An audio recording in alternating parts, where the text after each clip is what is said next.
Hello, this is the GCSE 9 to 1 AQA Geography, Paper 1 Physical, Section B The Living World video on ecosystems.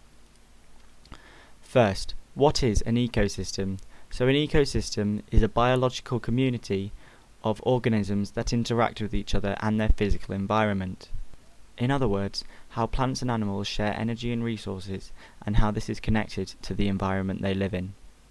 Here we have a food chain, and here we have examples for the food chain for a small-scale UK ecosystem.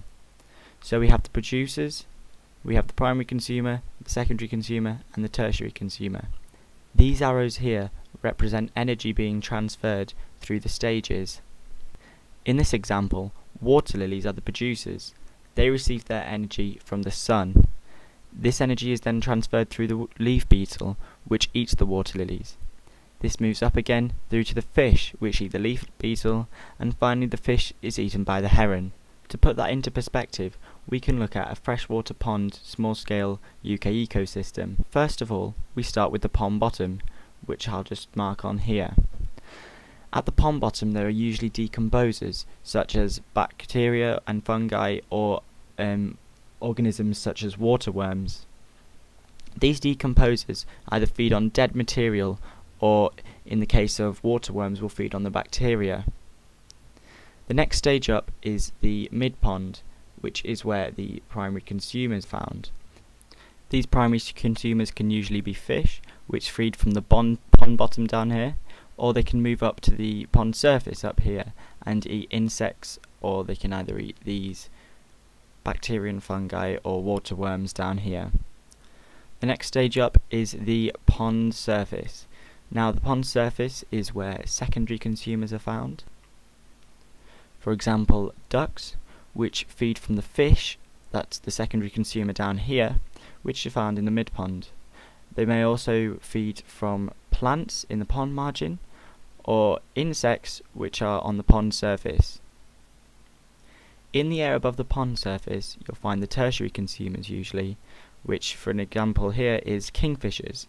Now the kingfishers eat the fish, which are the secondary consumers, or they will eat the frogs from the pond margin.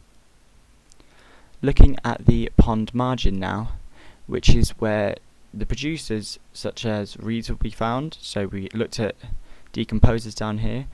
These could also be producers in the case of water worms, but in this example the producers are reeds, which provide food for any of these sort of consumers really, or they could provide shelter and protection for organisms such as frogs. Looking at how different factors can change a small-scale ecosystem, we've got our usual natural and human factors. So first, starting off with natural, the amount of rain.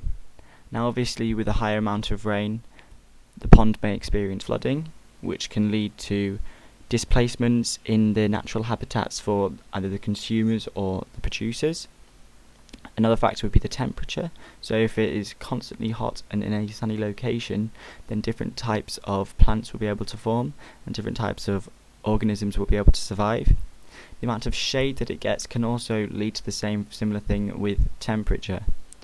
Looking at the human factors now, if the value of the land is quite expensive, for example, the area might be outweighed by a person and built upon, which can obviously destroy the ecosystem completely. Another example is pollution. If the pollution levels are very high, then certain organisms won't be able to survive.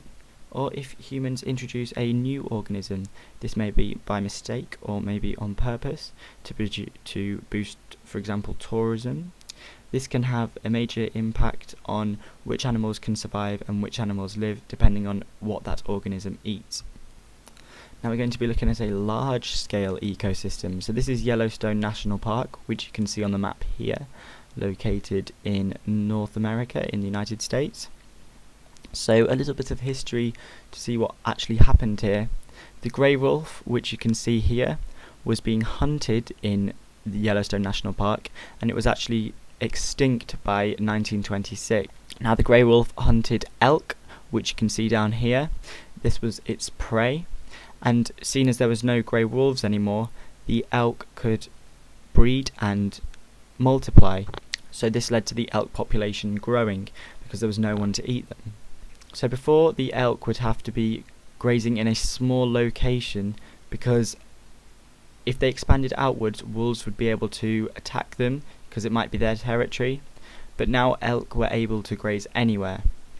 This led to trees on the riverbank, which you can see here, eroding because riverbank trees have roots which hold sediment together. Now the sediment that was from the banks that had now been eroded went into the stream down here, which caused trout levels to reduce because obviously trouts were eating the sediment which was killing them. Now the beavers also suffered because they built dams, and this sediment was pushing away their dams and stopping them from building it. So in response, the park tried to trap the elk to move it back to where it was before, to try and replicate how the wolves would have moved them into a certain position. This didn't work, so they then tried to just kill the elk. Now both of these solutions weren't permanent because they were only temporary things that needed to be constantly maintained. They couldn't restore order to the ecosystem in its natural way because there wasn't a permanent solution in place.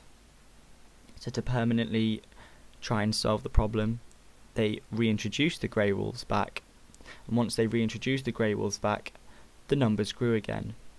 This restored the natural balance needed in the ecosystem, which then led on to the vegetation, e.g. the roots being restored, and even as a human factor, tourism being boosted, because the grey wolves were there, people were wanting to see them, the elk were controlled, and natural balance had been fully restored for the ecosystem. Now we're looking at world biomes and the distribution of world biomes. So up here in white we can see tundra, which is found usually at the north and the south poles, which isn't shown on here, which is where very few animals can survive. Down here is the coniferous forest, which is usually found in Russia and Scandinavia. Now these have evergreen trees which can thrive in this cool temperature. Next down we have deciduous forest, which is where we are in the UK, and these are the type of trees that will lose their leaves every year, and they like mild and wet conditions, which is known as the temperate climate, which you can see down here. Next up we have temperate grassland, which is found around here. Now this is located in also in South Africa down here. This area likes mild conditions and moderate rainfall. Next down we have the Mediterranean biome, and this can also be found not only around the Mediterranean but in areas down here like in Australia or also in California. Now an example of this is if you've ever been to Spain, you can see a sort of rocky landscape where there's only little shrubs surviving in and out between the rocks, and that's what we mean by a Mediterranean climate. Down here we have deserts, which are usually found between the Tropic of Cancer and the Tropic of Capricorn. We looked at their distribution in the past video called Physical Characteristics of Hot Deserts. Here we have tropical rainforests. Now these are usually found along the equator. The climate here is hot and very humid, and it's home to many species. Savanna grassland, which is mainly found in Central Africa, Southern India and Northern Australia, and actually many parts of South America. This area is where there's long grasses and a few scattered trees, but usually the conditions are quite hot and dry.